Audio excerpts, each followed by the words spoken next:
سلام، میخوام یه ماجرایی رو براتون تعریف کنم. مطمئنم در همه اتفاق افتاده. آقا دیدیم عید میشه، کل کلاستون دور همدیگه جمع میشین، میگین آقا فردا وارد کلاس شدیم هیچ کس نباشه، اصلا فردا هیچ کس نیاد. بعدش فردا صبح میشه، تو میای مدرسه میبینی همین اینجا نشستن دارن بهت نگاه میکنن.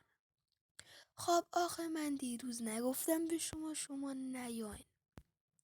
بعد دقت کردی 100 بار همین اتفاق میفته، تو هر روزم بهشون همینو میگی، بعد میای میبینی همینجوری نشستن بهت نگاه میکنم، هم در کلاس هر روز باز میکنی و همچین صحنه مواجه میشی. من موندم چرا، ولی لایک کن.